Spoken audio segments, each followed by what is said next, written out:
Welcome to Inside the Firm, a podcast dedicated to small business owners and hosted by entrepreneurs, Alex Gore and Lance Cayko. Each week, they take you on their journey of how to start, run, and grow a business by bringing you inside their architecture and real estate development firm. Get a behind-the-scenes tour of how these business leaders manage their clients and foster company culture while creating new and innovative projects. And now your hosts, Alex Gore and Lance Cayko. Welcome to Inside the Firm. This is your co-host, Lance Cayko, and today we have a special episode for you. It's a little different than what we usually do. The following is a presentation that we gave virtually to the North Dakota Chapter of the American Institute of Architects on May 28th, 2020. As serial entrepreneurs, we have used our architecture, real estate, and construction enterprise to enhance the lives through design. And so what we do in this episode is we share how we've grown F9, how we've used it to strive and to empower the people that we hire. And as many of you know, we pride ourselves on developing employees and growing them into leaders to add to the fabric of professionals in architecture. So I hope you enjoy it. It's pretty interesting because we kind of go through the whole timeline of where we started and then, kind of where we landed and where we're headed in the future. But before we get into it, as you know, we are already months into 2020, but it's not too late to meet your goal of increasing your firm's productivity this year. ArcCat has the tools any size firm needs to compete, whether it's using ArcCat's powerful search to find product data, downloading high-quality specs, getting the right BIM for your model, or using the patented Spec Wizard to configure a specification in minutes. Best of all, it's free to use and requires no registration. So make sure you check out arccat.com today. That's ARCAT.com, so you can start building better content today. And our second sponsor that I would like to mention is Dell. So head over if you are looking to expand your repertoire and your capabilities with hardware. Dell is the place to go. So go to dell.com/inside the firm. And if you click on the Save Now button, you'll be able to take advantage of the special deals from Dell. From there, you'll enter your email address. They'll send you a code. And then make sure when you go to go order something, make sure you go to Dell.com and then go down to the business section. So basically, if you go to Dell.com/inside the firm, scroll down, click on something such as at the bottom. I'm at the web page right now on precision workstations. And that's where you can, then you're in the business section of everything, and that's where you need to be. You can take a look, customize what you need, enter your promo code, save some cash, and your firm will be set. And with that, without further ado, here we go into our presentation to the AIA of North Dakota, May 28th. Well, first of all, I just want to thank everybody on behalf of AIA North Dakota who is attending here from the profession side. We're very excited to have Alex and Lance doing this presentation under these unique circumstances. And we appreciate all of you who are attending and the collaboration efforts with NDSU to make this happen. So we are going to have the presentation, and then those of you that signed up through the AIA office will go ahead and submit some continuing education credits for you after the program is over. So thanks, Lance and Alex, and thank you, Cindy, for all of your work in helping to collaborate to make this happen. And I want to thank you, too, on behalf of both AIA North Dakota and NDSU. This was a great mashup, we thought, of all of our interests, and we were going to welcome Lance and Alex to Fargo at the end of April to collect the NDSU Foundation Horizon Award for remarkable young career accomplishments, and we couldn't have them that way, so we're really glad to have you this way, Lance and Alex. Awesome. Well, thanks for having us. We appreciate this opportunity. And the title of the presentation is Architect as Entrepreneur, Contractor, and Developer. And we're basically going to split it up into three parts and how an architect can be an entrepreneur, how an architect can be a contractor, and then also a developer, and kind of our backstory of how we've done that, and then maybe some tips that we've learned either the easy way or the hard way. So the first thing is, Lance and I started out, we worked for architecture firms. I worked for Studio Daniel Liebskin. Lance worked for a great firm down here in Colorado called Studio HT. They both won Young Architect of the Year. But this was back in 2007, 2008. So if you are old enough to remember what happened then, it was kind of like this recession, but without the stimulus and without jobs. So Lance and I were talking to each other, and I got laid off first because I was in New York. And I said, Lance, this might be coming down the pipeline. And he said, well, I know how to make BIM models in Revit. And I'm going to start doing that and then selling them on, what was the name of that? TurboSquid. So we literally started just making furniture pieces and then selling those. So this is part of the Architect as Entrepreneur, and you'll kind of see how we built upon that. Then I came down, and one of our first projects that we got was a house, and this house had a foundation and nothing else on it. It looked totally different than this. But we started to build our architecture firm just from small additions and small houses and built up from there. And we knew that we weren't going to get large projects with big budgets because it was a recession. So we worked on honing that template and that system so that we could create smaller projects more efficiently. Then as we grew, we realized that we needed people to help us, and we couldn't hire someone with 3 or 4 years experience because we basically had that. So we needed someone from the university level, but they weren't, at least down here, getting the Revit skills and training that they needed. So we just asked the university, hey, how can we help you out? And they said, do you want to teach there? So that was another leg of the stool of our architecture firm, is we started teaching at CU. And we started teaching as if we were teaching someone, to be on our staff. So those furniture models and the templates, we gave those over to the students so that they could work off what a quote unquote real architecture firm works off of, and then not only create something that's designed, but then go through and have that template so that they can start to create the construction drawings. We then had the best students become our TAs for the next class, and then we try to hire the best TAs so that we can have a good pipeline into our firm. This is actually one of the students that now works for us, but this is what he was creating in third year architecture program, essentially. Then from there, we took that knowledge that we kind of developed a system of training to be efficient, and then we sold it online. So that became another entrepreneurial leg in our arsenal that we did. So it's the training that we use for students, and for our firm, now we offer online paid for professionals. From there, we expanded. So we've done cool architecture work. This is Eldorado climbing walls. This is a project called Eastwatch. We also do a lot of bread and butter work too, but that system has helped us become profitable. From there, we decided that, and Lance is going to go into the architecture and construction side too, and I will also. But we're busy, and sometimes we don't get time to talk. So we decided on Fridays we were going to talk and just record it. And then put that up as a podcast. So now that's a 4th or 5th leg of our entrepreneurial kind of journey that helps hold up the firm. And besides it being an inside look of our firm, of what we're doing, it started basically when we started developing a project, being an architect as a developer. So we give some backstories, and then it's the week by week follow through of what we're doing, what's happening. It's not all based on what we're developing, because sometimes it's slow and there's lags, and other times one of your units flooded and you almost lose all of your money and everything and your whole livelihood. So there's definitely highs and lows. So Architect as Entrepreneur, we have the online BIM training, we have the teaching, we have the architecture, and then we have the podcasting. And as Entrepreneur too, we also have the developer and the contractor role too, which we'll go into separately.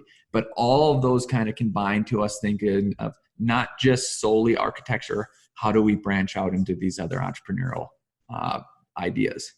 And one One kind of side note, but I think it's important, is that we try to make our own press, and we think multiple people can make your own press too. So here's an example. If you remember, it was probably a year and a half ago. 2 years, actually. 2 years ago, Amazon was going to announce where they were going to build their super headquarters. And they needed 8 million square feet. So I quickly designed a skyscraper with some supporting buildings just to ask the question, what would 8 million square feet look like in Denver? And a lot of you know how to work these programs, so know how to put these in, or at least you might have people on your staff that can mass model quickly and put it into Google Earth. And it caught off. It got into newspapers. It got onto the Denver News. And it actually turned back and landed us a client because someone in Longmont saw it, called us up and said, hey, I saw your Denver, skyscraper thing. Do you happen to do townhomes? And we go, that's literally our bread and butter is townhomes. It's definitely not skyscrapers. It's townhomes. But the idea is that when these interesting events happen, the public is visual, just like the majority of people are visual. So what are the ideas of, let's just say a new Super Bowl, a Super Bowl's happening and it's at probably a new stadium. What would that stadium look like in Fargo, right? You could just be the graphics kind of person for these ideas that get your name out and some press can come your way. And before Alex gets into the next slide, there's 2 points I want to make before he gets too far deep into the architect as entrepreneur. The reason why we consider ourselves serial entrepreneurs and stress having these multiple legs is because we feel like when we were laid off of the firms we were laid off of, mine in particular, was because they were they were only focusing on one segment and really putting out only one skill and trying to offer that to the public. And I think that's why they fell apart and they had to lay us off in the end. So our idea is always to build as many legs as possible. And now we actually call it like strengthening the root. So we think of it as sort of this organic plant business-wise that we're planting, and then there's all these different roots that we have. So if one goes away, the tree can still live, right? The second thing is, in regards to making your own press, everybody's the press at this point, right? So everybody has, not everybody, but if you have Twitter and you're walking around your neighborhood and you find something that is noteworthy, you post it on Twitter, you're the news. Same thing with Facebook, right?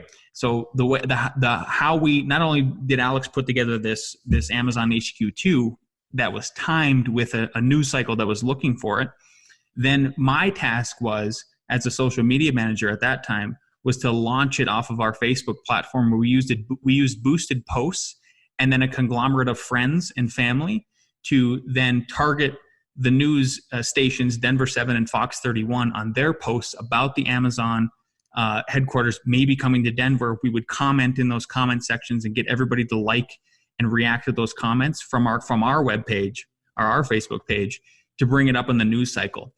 It was a full-scale media blitz from the ground up, grassroots, using our social media platforms to then get noticed by Denver 7 and Fox 31. The next day, Fox 31 sent a news crew up to our office, interviewed both of us, and then Denver 7 reached out to us directly, and then they asked for the content, and we ran on the newsreel.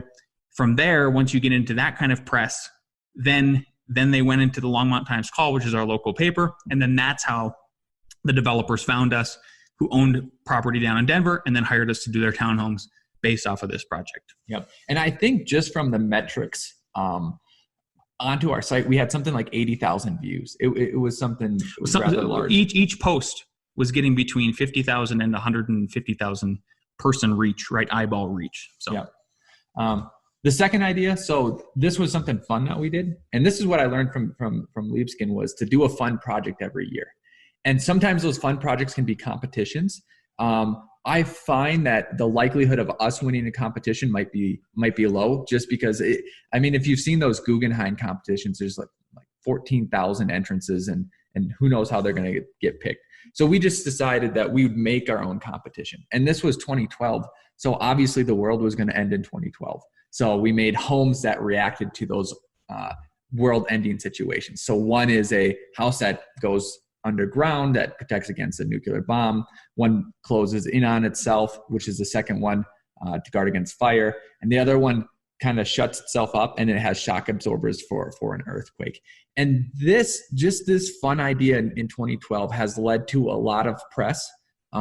that when we did it, there were some clients that were reaching out to us, and we asked, how did you find out about us? Because a lot of times it's, I did an internet search or my friend told me. But there was a couple during this time, more than a couple, was, we just kind of heard about you somehow. And we think it was through this kind of press thing. So it's just an alternative to consider than doing a competition, right? Especially if some people have some ideas. So this website that we produced these homes on is called Doomsday Dwellings. And so doomsdaydwellings.com. Alex and I worked together and built up the website. And then how it actually got us into real media, and then where the referrals started coming in from that real media was Modern in Denver picked it up. And they actually worked with us and did a 7-page spread in their magazine, which is if you calculate it, it was, I think at that point, to get a full page, it was $1,500. So you're looking at somewhere around like $10,000 worth of media, basically just off of our time and our effort. So again, another example of how just off of the web or social media, all of a sudden you're creating your own content and people want to pick it up. Yep. And don't be afraid. Some of the ideas can be done. We made a website called Revit that had frogs as its logo because we thought that was funny. And this website that's still up today landed us work with Disney because they were looking for people to do BIM stuff. So not all ideas have to be the coolest ideas ever. Some of them can be more on the hilarious side. So with that kind of sums up the architect as developer. Entrepreneur. And so the next thing we want to talk about, the topic is architect as contractor. And so for us, again, building another leg, building another route means it's not safe for us just only design buildings, because our goal is to never lay anybody off and continue expanding and make sure everybody's secure where they're at with us as employees. So in order to do that, again, this sort of meshes into the idea of creating your own content for media and getting attention that way, and then attracting clients. When one of our good friends, Blake Dinkins, who we graduated with at NDSU during the Great Recession, right after we landed that house that Alex already talked about, that duplex project, the very first one that we did together once here in Colorado, we were actually celebrating on the way back from Boulder. We went out to eat because we got that project. It was a pretty big deal for us at that time, 10 years ago.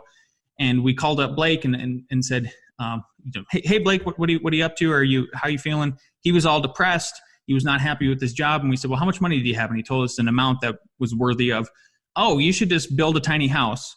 And then you should just travel around the United States. And he goes, and he laughed jokingly. So we took it pretty seriously because he was half serious. And so we bought the domain. We got home. We bought the domain name blakestinyhouse.com. And then we worked with another alumni, Sarah Schultz, that graduated with us. And we started designing a tiny house. And we started asking, some questions that a lot of other people weren't asking, like, how can you make this? Can it be more than just a kitschy little cabin? What if the wall became a floor? What if the other wall became like a solar shade, as you can see in this design, in this tiny house that we produced? We got so much online exposure from that TV producers started to get in touch with us. And it never really manifested until, as you can see, the date on 2015. And what happened was, it was getting a lot of press. So we said, hey, Blake, you should make this. And then he reminded us that he never agreed to this, and we kind of just did it anyways. So it died for a moment until I was at the Denver home show, and they said, hey, if you're building a tiny house, let us know, and we're looking for someone on TV. And I said, of course we're building a tiny house. Obviously we weren't, right? But they called us and they said, hey, can you build it in a month? And I said, no. And then we finally agreed to 2 months and a half. So we got funding and we got it done, and it was on TV, and it was great as a press thing. But the key of why this is in architecture as contractor is because sometimes if you're going to be a contractor, you might have to start small on someone's project, or you might have to start small on your own project. And that's the key point here, is that we put our money where our mouth was, and we funded this ourselves because, again, Blake told us that we are making stuff up, but it ended up working out in the end. Yep. So we built this, and we were filmed. You can actually go to season 1, episode 13 of Tiny House Big Living if you ever want to check it out. It was pretty cool. It was free press too. I mean, essentially at the end, every 2 weeks it would air.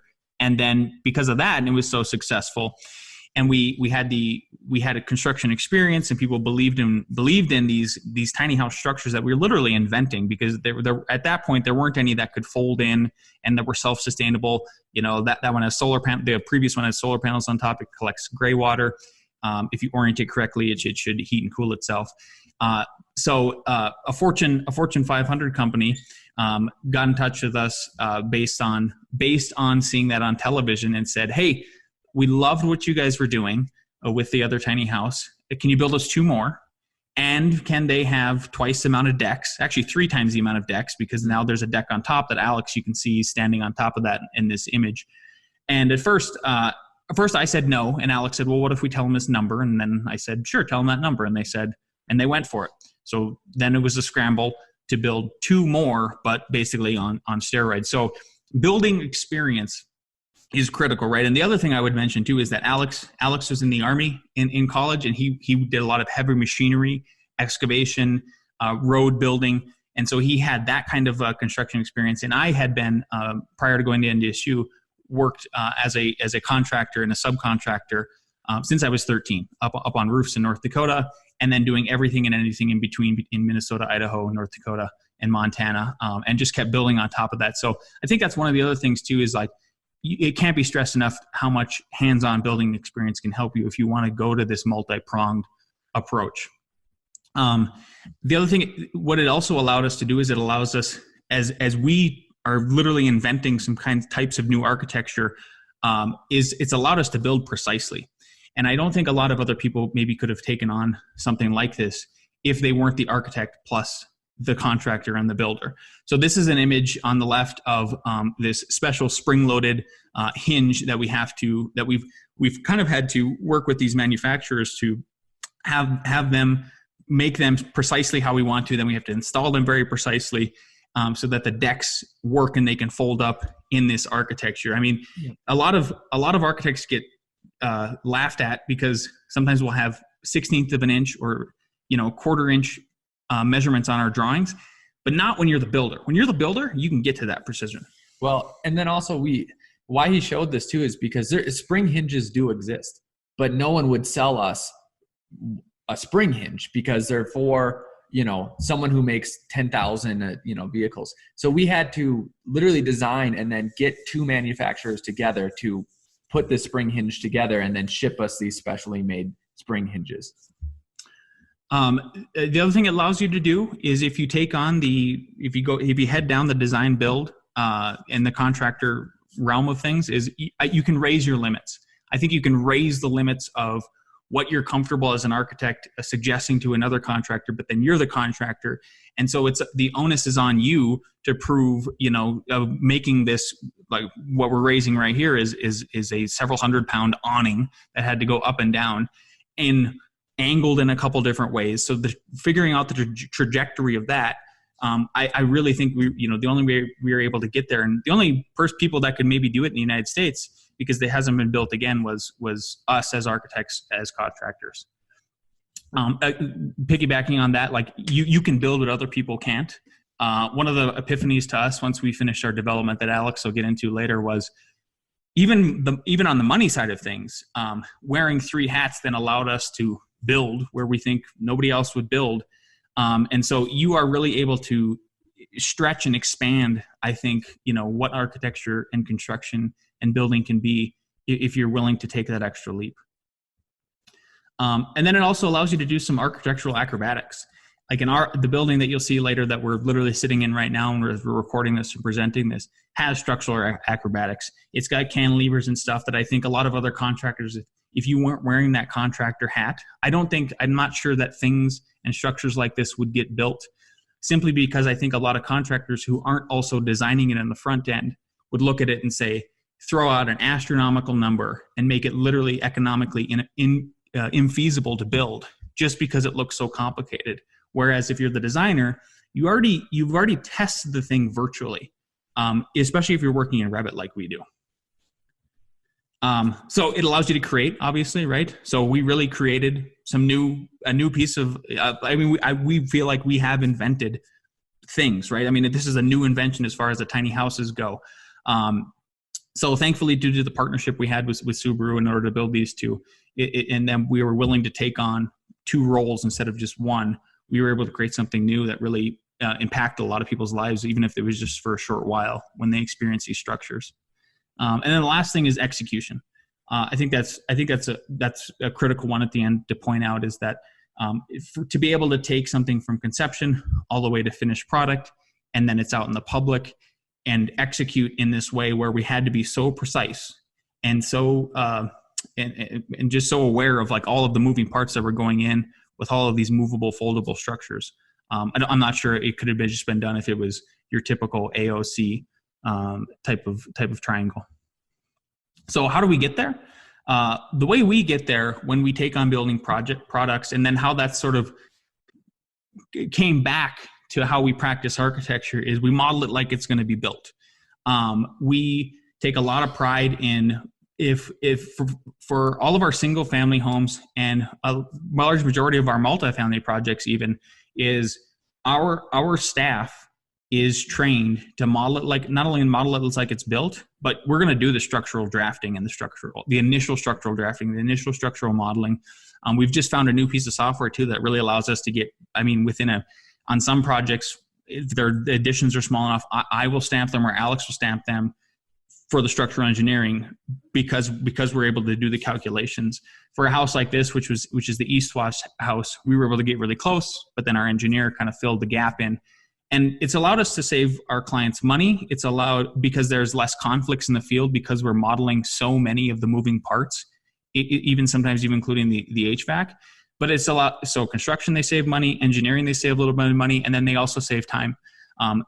Structural engineers are in short order right now. I think there's just a general industry shortage. There's not enough of them. So we've kind of stepped up to the plate, and then it's allowed to increase our bottom line too, because we're taking on more of that responsibility and taking that leap. I think too, it also helps. It helps the client know that we've thought through everything. So then when we transition, when we've built the whole model, showed them the whole model, engineered it, and that our team has worked on the engineering, the comfort level when we ask a client, hey, would you consider us to be your contractor, is so high that it's almost a shoo-in, right? And we only ask clients that are within probably 15 to 20 miles of us to build it, because we just don't want to travel that far. And then we also limit it to good clients. So everyone has clients that are just, on top of it, are good to work with, all that. That's the clients we're looking for. And you can really weed out the clients that maybe are too needy, maybe have crazy ideas, maybe are a little bit sporadic, or whatever you define as a good client or a bad client. It's harder for a contractor to come and tell that, because they haven't worked with that client for 4, 5, 8, 9 months where you have. Yeah. So then, because we're modeling like we build it, then we build it like it's modeled. And this is a photo of we're actually sitting on we're sitting right about here. So this is a photo of the framing that's going onto our the mezzanine of our office building. Actually, the upper floor. Sorry, we're sitting down here. There's some, as I mentioned before, there's architectural acrobatics. I think it allows you to do more architectural and structural acrobatics if you're taking on that extra role and understanding how everything goes together. If I could give you a virtual walkthrough right now, I would, and show you how that translated over to how the stairs work in our building. On the ceiling of the stairs, it actually is the roof, and for us to be able to do that kind of acrobatics and make sure that the head heights worked out and be as precise as possible. It really took us being architect as contractors. So I was out there every day with the framing crew, acting as the GC, and it was so helpful, and they're so grateful that I would be able to pull up my laptop instead of traditionally the contractor's got to call the architect, and then he's at the office, and then they're trying to translate how the whole thing works. But I could just pull out the laptop, pull out extra dimensions if we needed them. And at this point, for the framing of this whole thing, there really weren't any mistakes that happened. So for us to be able to do complex structures at a reasonable fee, I think it's maybe one of the only ways. And if we have time in the end, we could turn the laptop around, show them the construction office. Yeah, we could. So again, build it like it's modeled. This is our finished product. You can see that with the paneling and all of the intersecting planes and everything like that, it's a very modern piece of architecture. But it didn't cost an arm and a leg. It was still very cost effective for us to build it, but simply because like we had all these things predetermined. We tested it in the model, and then I was out there directing traffic in the field to make that happen. So if anybody, I would encourage everybody to at least consider GCing at least one project in your life, even if it's you're just going to do your own house. So how do you get there to take that leap? What does it take to go from architect to then transition into also being a builder, a licensed contractor, by the way? Is first you need experience. So we kind of already talked about that. I had a lot of experience under general contractors from the age of 13 up until we started the firm. Al had experience. And then we also had built projects that we did on our own that we could show the building department. And then there were other contractors that we worked with and developers that would vouch for us who had licenses and said, you performed an adequate amount of construction administration. So we had to bring all of that documentation plus those references to the building department.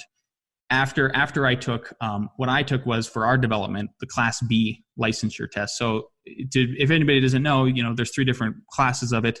Class C is residential. That means just any, not multifamily. So a single family house you can do with the Class C. Class B is multifamily. So, triplexes and up, gotta have a Class B. And then you can do small tenant finishes and little commercial buildings. Like we could do a school if it's up to 3 stories technically. Class A, you can do anything. You can build a skyscraper, right? The beautiful thing about all those tests is I would say, for me to be able to take the test and pass it, and I feel like I did. I mean, it was much easier than the ARE, to put it in perspective. And it's one test, and it's open book. So yes. Just know that. So all I did was for the Class B, because it was not residential, because it's commercial too, is I took the 2015 IBC book and I read it front to back. It was a little painful, but I did it. And then it inspired Al to do it too, just to do it and get it out of the way. So then you're familiar with the whole thing. It also allowed us, we try to set up systems in our office so that everybody's as efficient as possible. So while I was going through that, I tabbed and neatly organized our IBC book so that you could quickly go through and page stuff. So not only was it beneficial to me when I go in to take the test, is I could quickly page through and find stuff, the open book test. Then all of our staff can now do the same with all of the other books.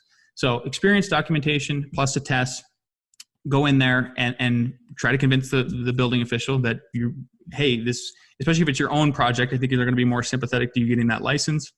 And then the beautiful thing about it is, especially if you're Class B, I would recommend that an architect get a Class B, because you can do commercial. You're going to do, I think you should, even little tenant finishes and little buildings. It's the license is even more, the reciprocity is even better than an architect license. So I took our Class B, and now we're licensing up in Loveland, which is a town north of us, and also outside of Longmont, Colorado, in Boulder County, for the barn dominium that we're building right now, which is technically a commercial structure. And so it was just seamless. As far as companies go, you absolutely want to separate the dominoes, right? So with all of your little company, no matter what kind of companies you're doing, one of the roles, one of the ideas is if you're doing a development, if you buy a new piece of property, that should be under its own LLC. So what we did is our architecture firm is an S Corp, our construction firm is an LLC, but they're completely separate, insurance-wise, structure-wise, banking-wise, banking accounts. Yeah.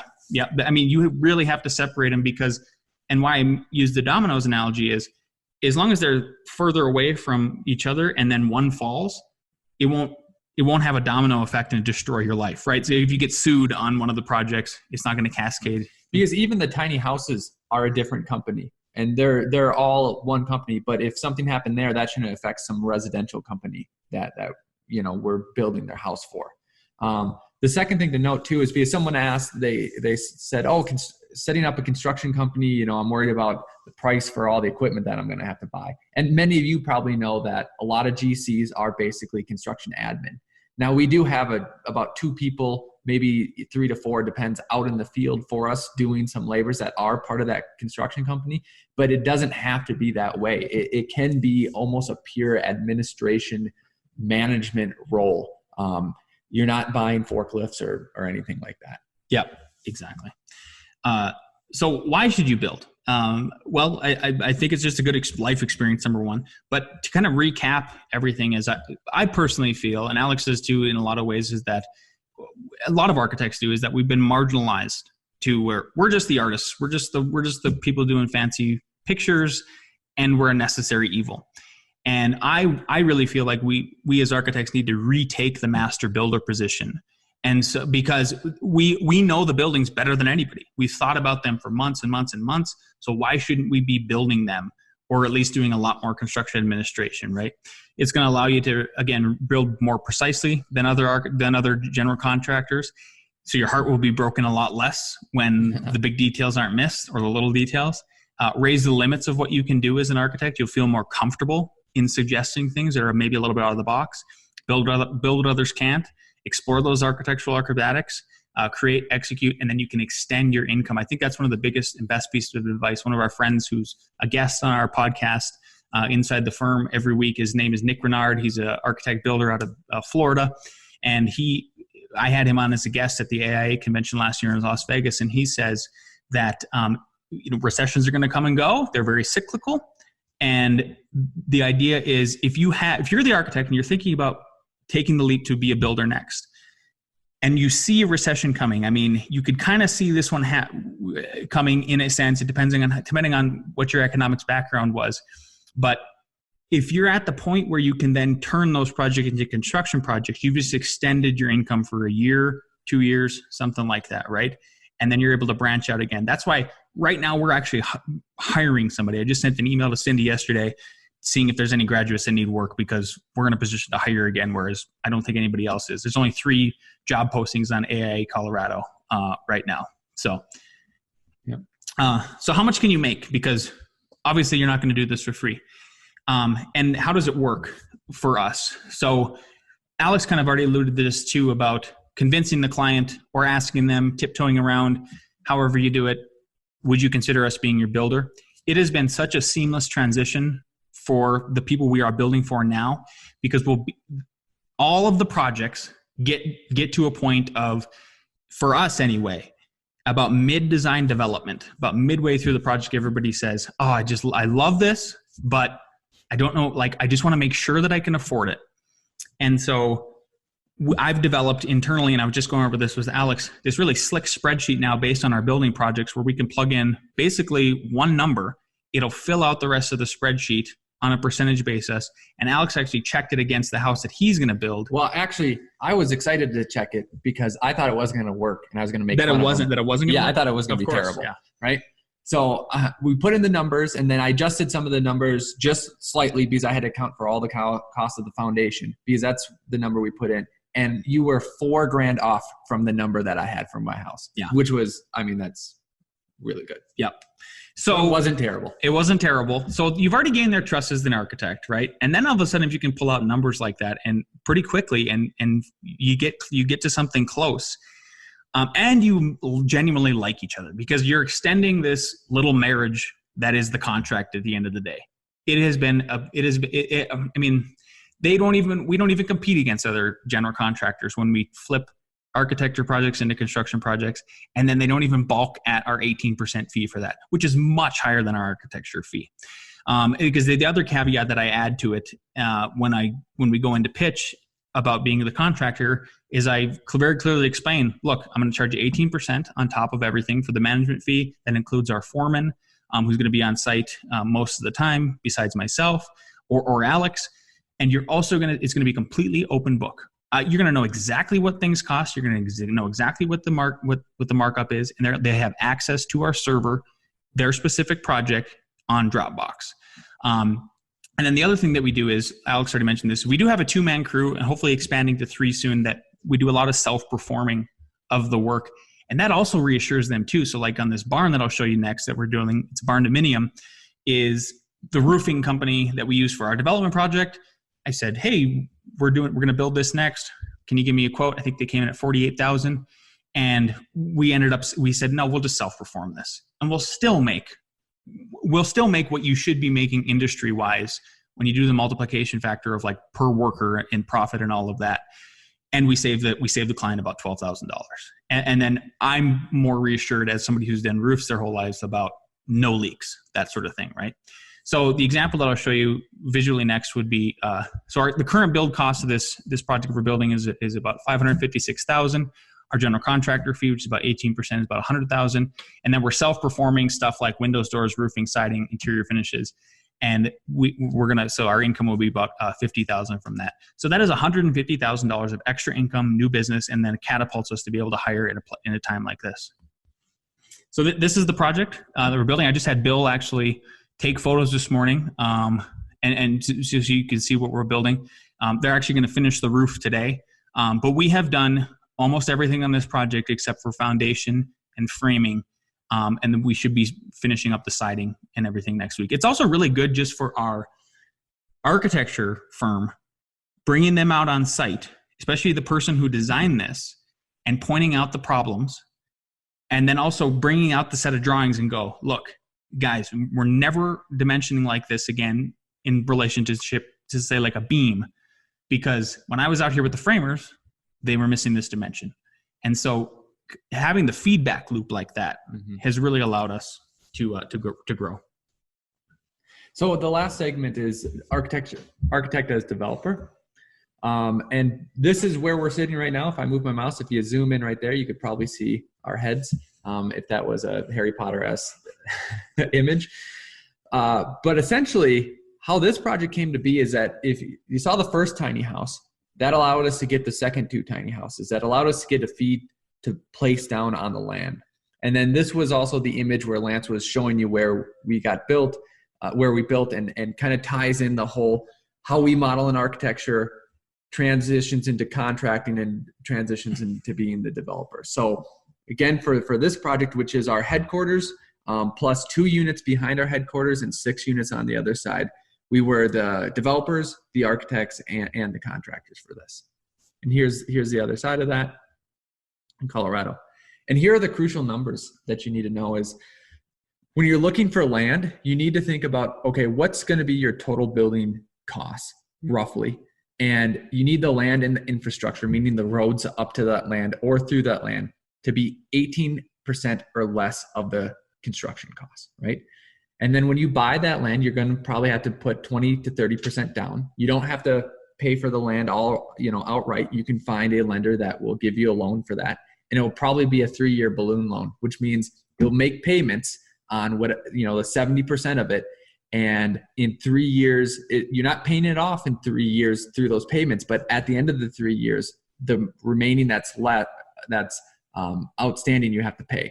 So I think for this land, it was like $1,000 a month, right? And we just had to make sure that we could get through the city process, build it, and sell it in 3 years. When we got the construction loan, that just paid off that, right? So, sometimes it takes 1.5 years to get through the city. I don't know, North Dakota is probably better than Colorado with its site plan review. It's pretty terrible down here, but it can take a while to get through the city. Your construction loan now, the conventional loan is going to be 75% loan to cost with 3 to 5% interest, and that's what you need to do. But they want to see that you have 25% of. Let's say this project is $3 million, so you need 25% of that in cold hard cash in the project. And actually, that was the selling price. So like the loan to cost is probably like $2.4 million, right? We did not have that amount of money in it. So the other way you can go is a private loan. And the difference is that they did loan to value, right? So loan to value, 75% loan to value of $3 million will basically get you almost all of the construction costs, right? Where the loan to cost on a conventional will not give you all the construction costs. The problem is that they charge you an arm and a leg to do that. It worked out in our numbers. We are able to do that. The third way to do that is to partner with an investor, right? And let's say that you needed $200,000 cash. They will probably say, great, I'm going to need 10 to 20%, somewhere in there, annually on that number, right? But that's 10 to 20% of $200,000 instead of, 15% on $2.5 million. And that investor would help you then get down to that loan to cost, that conventional loan. So you could make more profit by doing it that way. The only reason we couldn't do it that way is because some of our investor friends that we know, they said, the margins were too tight on this project. And after doing everything, we realized they were right. We just, again, dived in headfirst and did it the hard way to begin with. So those are the kind of ways to become a developer yourself. You will have to put in some money, but it's not as much money as you think that you might have to put in. And if you are going to do any of this stuff, architect as entrepreneur, developer, or contractor, what we learned is we couldn't do it alone. It's not possible, we don't think, for one person to wear all those multiple hats. So I think you need to find someone that complements your strengths so that 1 + 1 = 3 instead of 2. And that's our presentation. That's all I have. Lance, do you have anything else? No, we are absolutely open to questions. If anybody has any Q&A after this, I'm not sure how we would do it. I think people can unmute themselves, hopefully. Yeah, exactly. So if anybody wants to unmute and go first, or chat, that would be good.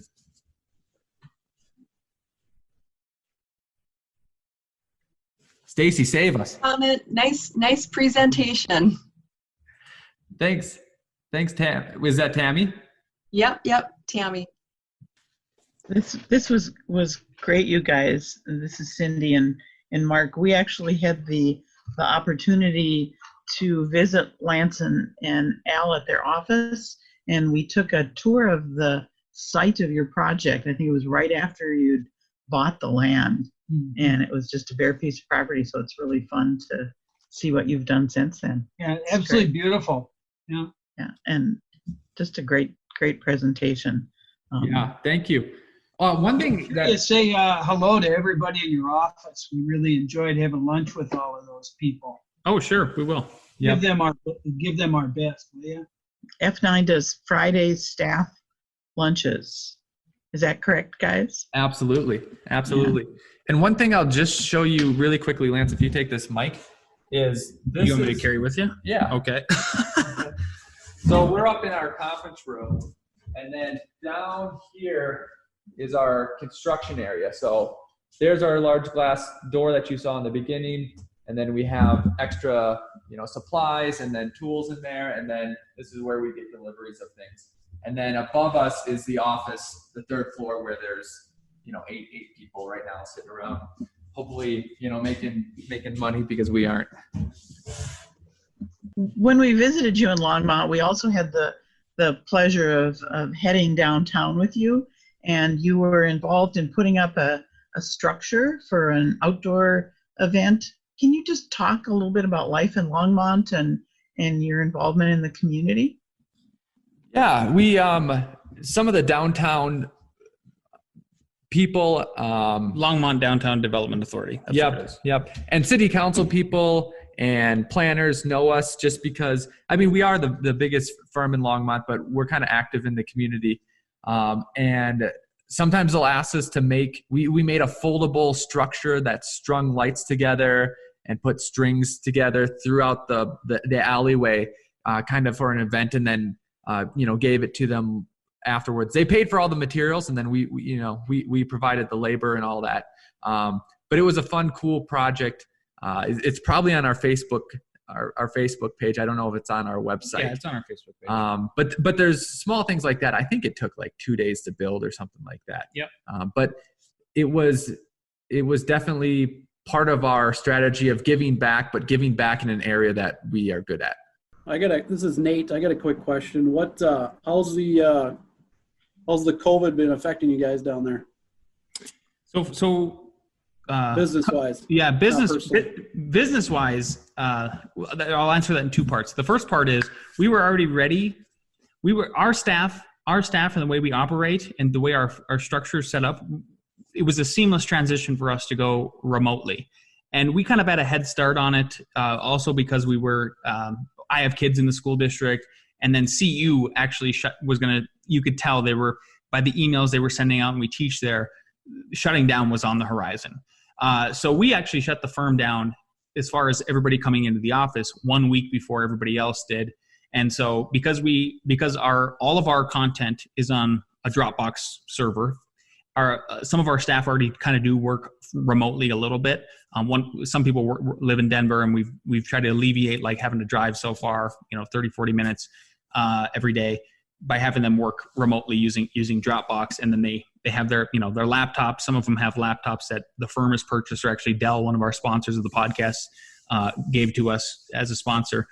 So, and then the Zoom, we were already doing online meetings with Zoom, so we didn't skip a beat as far as that goes. And a lot of it also comes down to how we train everybody, like with how we, a lot of our students become our TAs, and then they become our employees. So they already, they know exactly what we expect and how we should operate and that sort of thing. And then business-wise, it slowed down for about 2 or 3 weeks. And we actually did a couple things, like I started offering remote consultations. So I had my friend Bill, who's actually one of our construction foremans. He's also a videographer. We shot a commercial. We boosted it on Facebook. We did get a couple meetings out of it and a couple contracts as a result of that. Yep. 2 clients, totally stopped their project. Inquiries were down for a while. We had enough backlog that we had so much work that we were working through. And then now, probably 3 weeks ago, everything has kind of come back online. And we're just as busy as ever. I think the diversity really helped too. So while we primarily do residential, for us, that doesn't mean that it's just high end. It's the whole spectrum, even from like an interior remodel of people just knocking out walls. Maybe we put in one load bearing beam and a new kitchen, that sort of thing. We do everything in between, up to high end residential, and then multifamily, commercial. And then we're still doing building information modeling. So 6-inch furniture has been like about a decade-long client for us. And so we do all of their furniture and put it into Revit, then they put it on their website.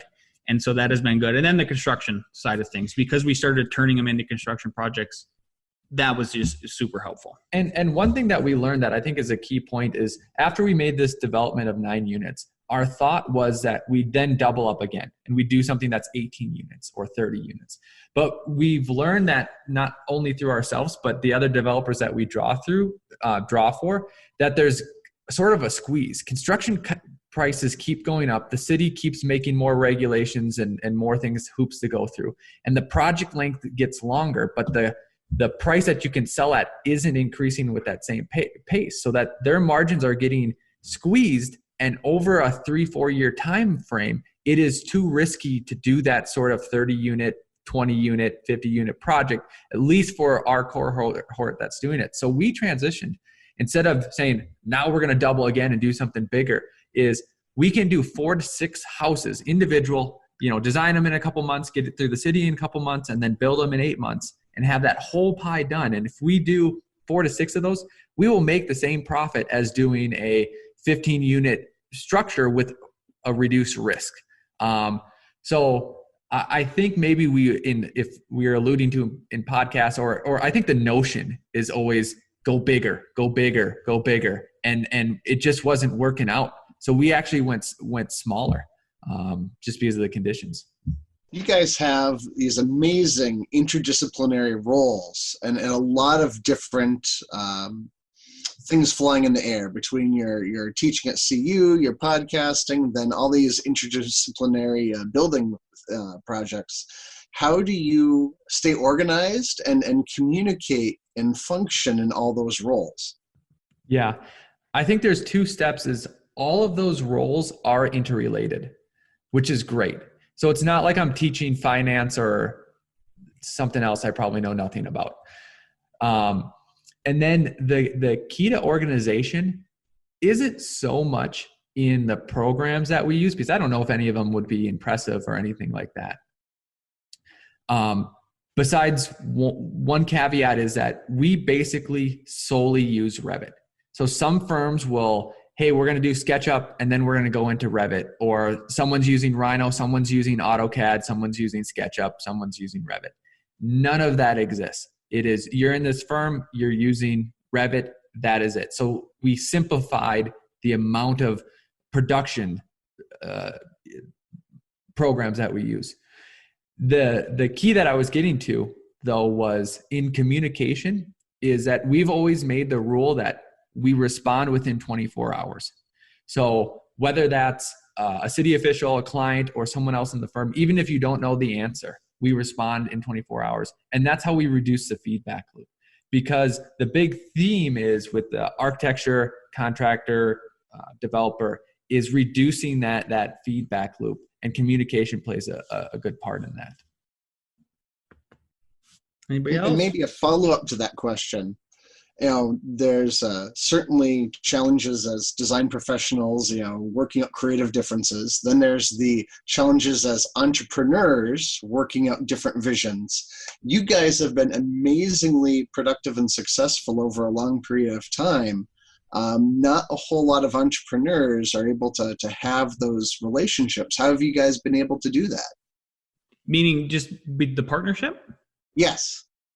Oh, that's Ben too. Ben, is that you? That is correct. I knew it. I tolerate Lance. I think we answered this on the podcast. Yes, we did. We answered this the episode previous to the last one. And it was because we had a spat, but we talked about it. And so right before we started recording, Alex was like, how long are you mad at me when we fight like that? And I go, about 30 seconds. And then Alex was like, well, and then he's like, sometimes it's like an hour or two, but that's it.